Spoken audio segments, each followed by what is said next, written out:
ministro de Exteriores de Cuba, que nos va a presentar el proyecto de resolución L97. Gracias.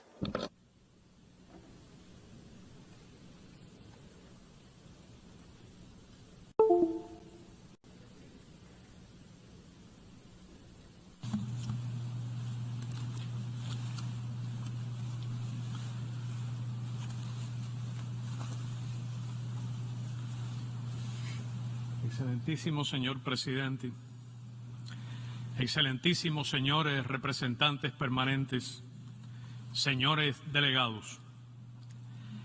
En el año 2020, Cuba, como el resto del mundo, tuvo que enfrentar los desafíos extraordinarios de la pandemia de COVID-19. El gobierno de los Estados Unidos asumió el virus como aliado en su despiadada guerra no convencional. Recrudeció de manera deliberada y oportunista el bloqueo económico, comercial y financiero y provocó al país pérdidas por alrededor de 5.000 millones de dólares. El presidente Donald Trump aplicó 243 medidas coercitivas unilaterales para restringir el arribo de viajeros estadounidenses y perjudicar terceros mercados turísticos. Adoptó medidas propias de tiempo de guerra para privarnos de suministros de combustible. Persiguió los servicios de salud que prestamos en numerosos países. Incrementó el acoso a las transacciones comerciales y financieras en otros mercados y se propuso amedrentar con la aplicación del título 3 de la ley Helms-Burton a inversionistas y entidades comerciales extranjeras. También impidió el flujo regular e institucional de las remesas a las familias cubanas. Asestó duros golpes al sector cuentapropista o privado y obstaculizó los vínculos con los cubanos residentes en Estados Unidos y la reunificación familiar. Todas estas medidas se mantienen hoy vigentes y en completa aplicación práctica y, paradójicamente, van conformando la conducta del actual gobierno estadounidense, justamente en los meses en que Cuba ha experimentado el mayor incremento de infectados, el número más alto de fallecidos y un efecto económico superior de la COVID-19. La plataforma de campaña del Partido Demócrata prometía a los electores revertir rápidamente las acciones tomadas por el gobierno de Donald Trump, en particular la eliminación de las restricciones a los viajes a Cuba, las remesas y el cumplimiento de los acuerdos migratorios bilaterales, incluyendo los visados. Está demostrado que una amplia mayoría de los estadounidenses apoya el levantamiento del bloqueo y su libertad de viajar a la isla, y que los cubanos que viven en este país desean relaciones normales y bienestar para sus familias. Algunos culpan de esta perniciosa inercia a las ambiciones electorales asociadas a la Florida o a los equilibrios nada transparentes de las élites políticas y legislativas en Washington. ¿Qué pensarán de lo que ocurre quienes votaron por el presidente Joseph Biden? Señor presidente, el daño humano del bloqueo es incalculable. La vida de ninguna familia cubana escapa de los efectos de esta inhumana política. nadie podría afirmar honestamente que no tiene un impacto real en la población. En el ámbito de la salud, persiste la imposibilidad de acceder a equipos, tecnologías, dispositivos, tratamientos y fármacos idóneos que se nos impide adquirir de compañías estadounidenses y han de conseguirse a precios exorbitantes con intermediarios o sustituirse con genéricos de menor eficacia, incluso para los recién nacidos y niños enfermos. Pero ahora, el golpe artero a nuestras finanzas y los gastos asociados a la COVID-19 en el orden de los 2.000 millones de pesos y los 300 millones de dólares provocan además la falta o inestabilidad de medicamentos de uso hospitalario que representan la diferencia entre la vida y la muerte y dificultades cotidianas a las personas para adquirir a tiempo la insulina, los antibióticos, los calmantes, los usados para tratar la presión arterial, las alergias y otras enfermedades crónicas. Cuba buscó proteger a todos del virus, activó su universal y sólido sistema de salud y contó con la abnegación, la disposición al sacrificio y la alta calificación de su personal.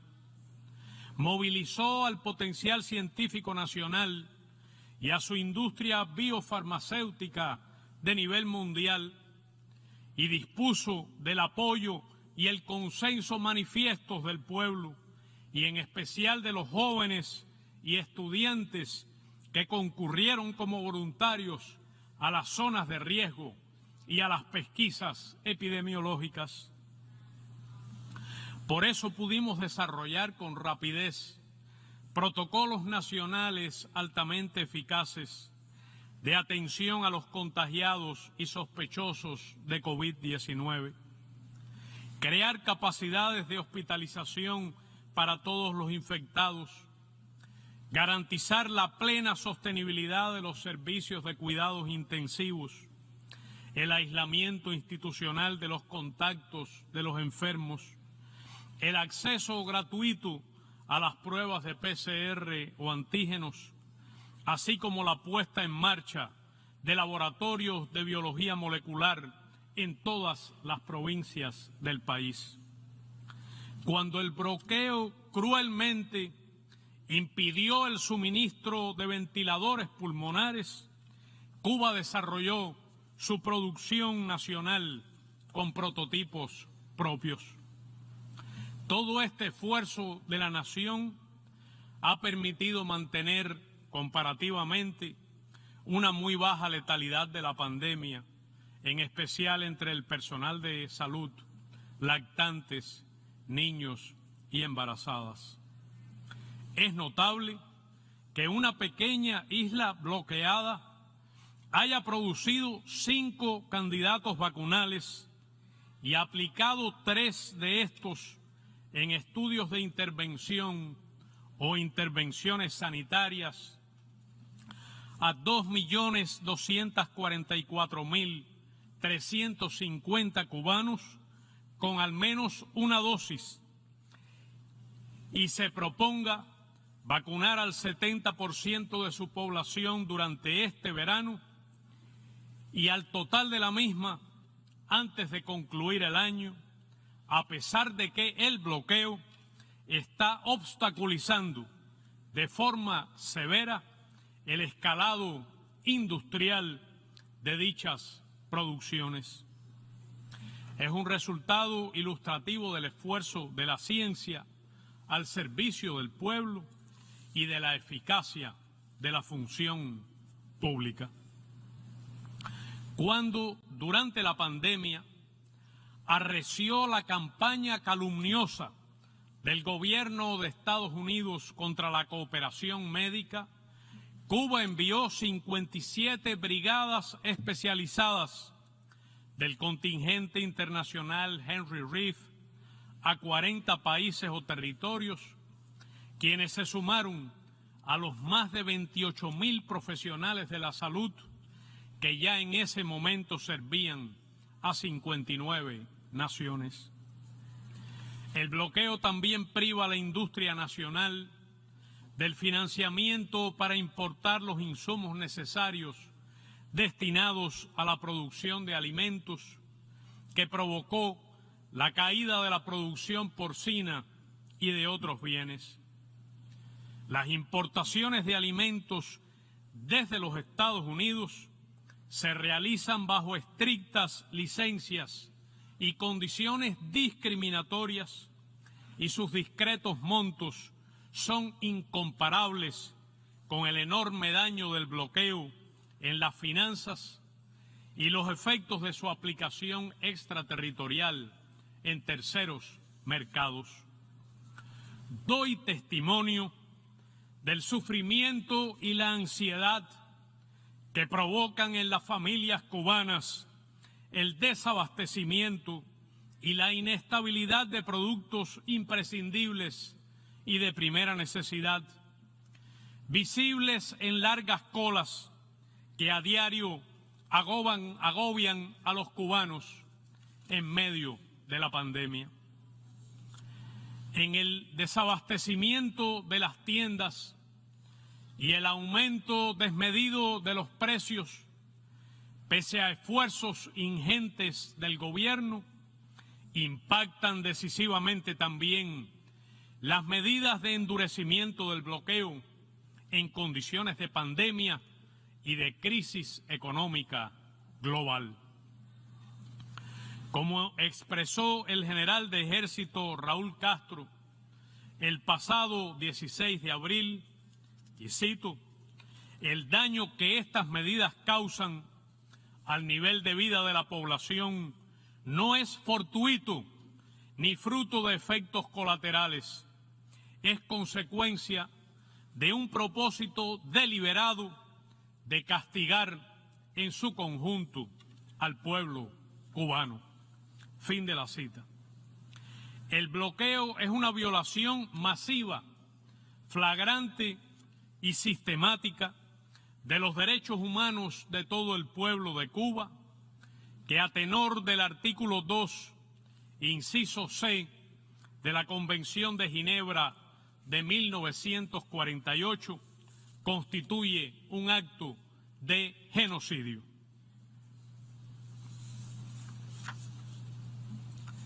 Señor presidente, las autoridades de los Estados Unidos han tratado cínicamente de sembrar la idea del fracaso del sistema y de la ineficiencia del gobierno cubano, de que las medidas coercitivas no afectan al pueblo ni son realmente un factor significativo en las dificultades de la economía nacional. Pero veamos los datos. Desde abril de 2019 hasta diciembre de 2020, el bloqueo produjo daños por 9.157 millones de dólares a precios corrientes, 436 millones mensuales de daños como promedio. En el último quinquenio, las pérdidas ocasionadas por este concepto fueron superiores a los 17.000 millones de dólares. Los daños acumulados en 6 décadas alcanzan 147.853 millones de dólares a precios corrientes, y al valor del oro, 1.377.000 millones. El pasado 10 de junio, nuestro sistema bancario y financiero se vio obligado a suspender temporalmente la aceptación de depósitos en efectivo de dólares estadounidenses. medida imprescindible ante los obstáculos que provoca el bloqueo para disponer de esa moneda o darle valor de uso. Es un paso que se quería evitar, pero que resultó impostergable. Se trata de una guerra económica de alcance extraterritorial contra un pequeño país ya afectado en el periodo reciente por la recesión y la crisis económica global provocadas por la pandemia, que nos ha privado de ingresos indispensables como los derivados del turismo. Como afirmó el presidente Miguel Díaz-Canel el 19 de abril último, cito, nadie con un mínimo de honestidad y con datos económicos que son de dominio público puede desconocer que ese cerco constituye el principal obstáculo para el desarrollo del país y para avanzar en la búsqueda de la prosperidad y el bienestar. Fin de la cita. ¿Qué ocurriría, pregunto, a otras economías, incluso de países ricos, si se los sometiera a condiciones similares? ¿Cuáles serían los efectos sociales o políticos?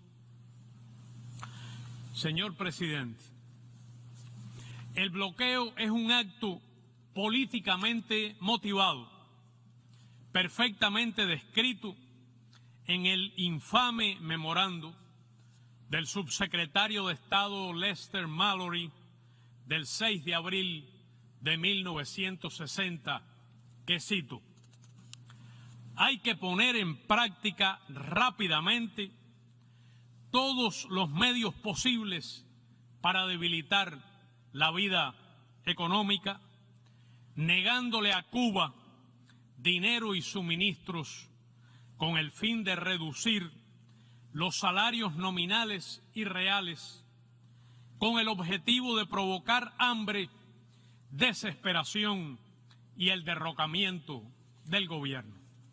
Fin de la cita.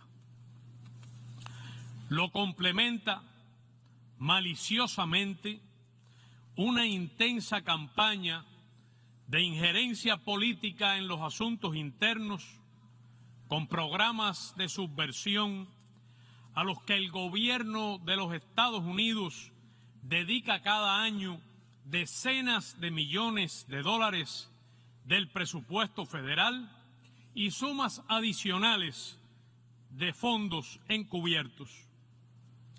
El propósito es producir inestabilidad política y social en el contexto de las dificultades económicas que el propio gobierno de los Estados Unidos causa. Calculan que si someten a la población cubana a penurias y promueven a líderes artificiales que inciten al desorden y la inestabilidad, podrían generar en las redes sociales un movimiento político virtual para llevarlo luego al mundo real.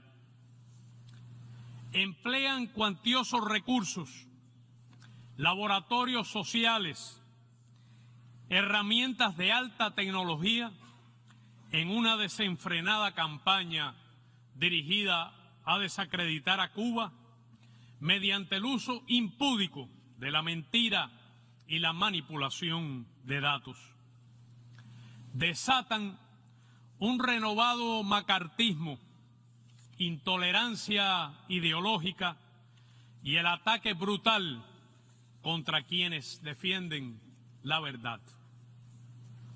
Algunos sueñan con provocar el caos social, el desorden, la violencia y la muerte. No es extraño, porque se trata de un arma política ya utilizada contra otros países con consecuencias desastrosas. Unos pocos deliran con provocar un flujo migratorio irregular y descontrolado entre Cuba y los Estados Unidos. Se trata de una apuesta peligrosa sobre la que hemos alertado al gobierno estadounidense, quien tiene la obligación legal y moral de honrar los acuerdos migratorios, en particular en materia de visados. Es un tema sensible que cuesta vidas.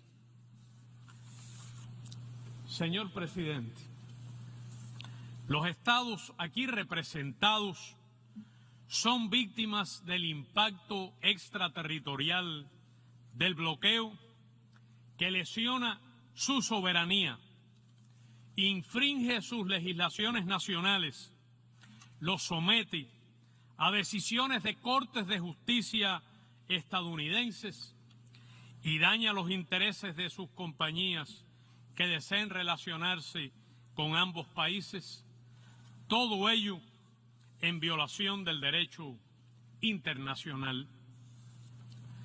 No es legal ni ético que el gobierno de una potencia someta a una nación pequeña por décadas a una guerra económica incesante en aras de imponerle un sistema político ajeno y un gobierno diseñado por ella.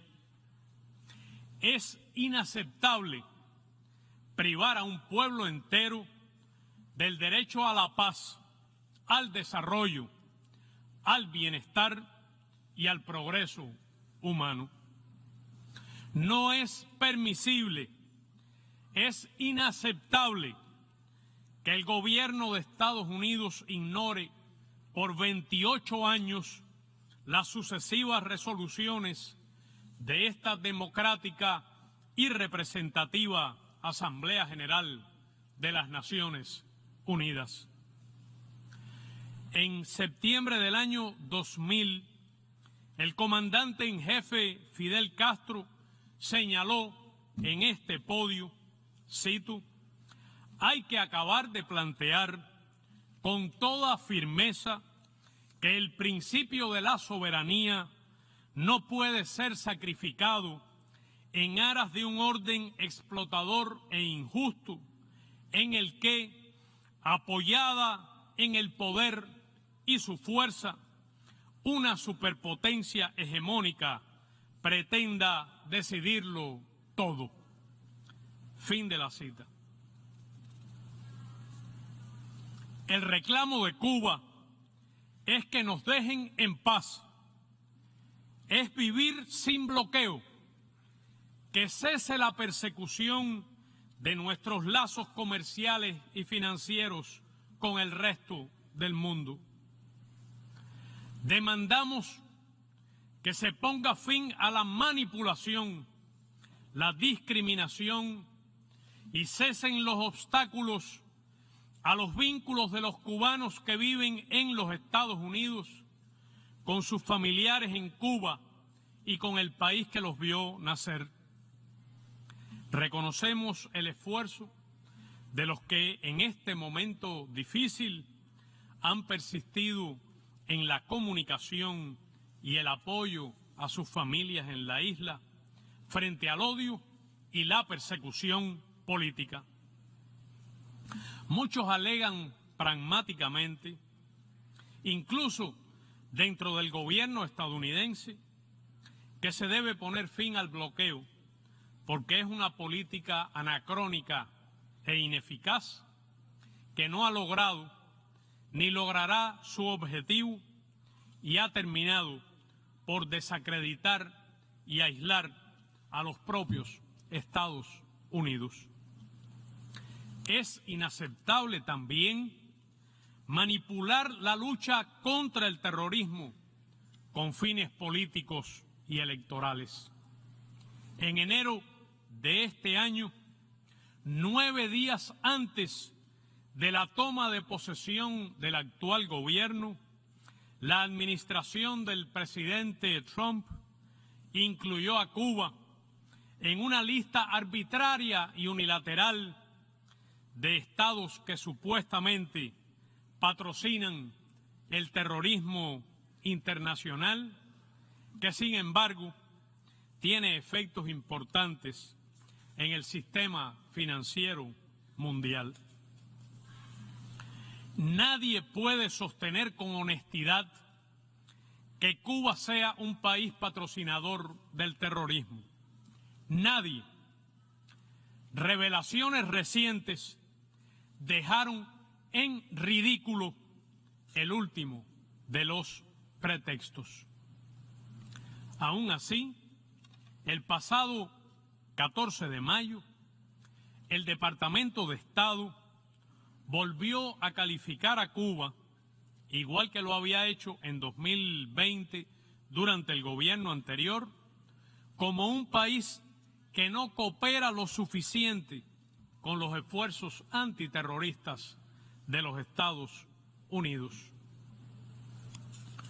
Cuba ha sido víctima de acciones terroristas organizadas, financiadas y ejecutadas por el gobierno estadounidense o desde territorio de este país, que han costado la vida a 3.478 cubanos y discapacidades a 2.099. Hay evidencia más que suficiente de los intentos de cooperación y también de actos de cooperación efectiva en años recientes entre las agencias de ambos países. Nuestra posición sobre el terrorismo es sabido, es de condena absoluta a esa práctica, cualquiera que sea su forma y sus manifestaciones.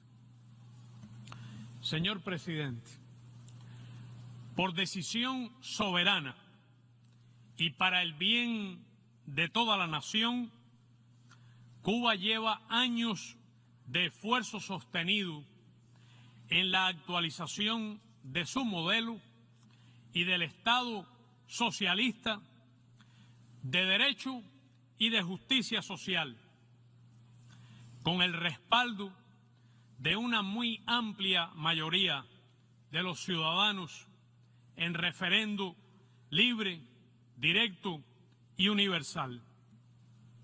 Se trata de una tarea audaz y altamente compleja en cualquier circunstancia, que se hace mucho más difícil frente a la persistente hostilidad del imperialismo estadounidense, que en ningún caso nos va a detener ni a doblegar la voluntad de las actuales y futuras generaciones de cubanos.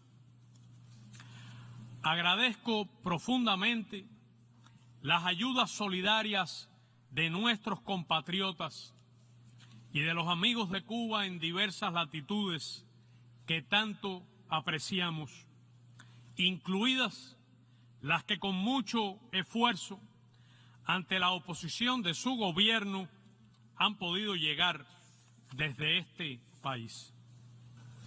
Nos alienta contar con el respaldo de miles de personas que en todo el mundo se han congregado en estos días para reclamar al gobierno estadounidense que ponga fin al bloqueo. Entre sus protagonistas están numerosos cubanos que enaltecen la bandera de la estrella solitaria, incluso aquí.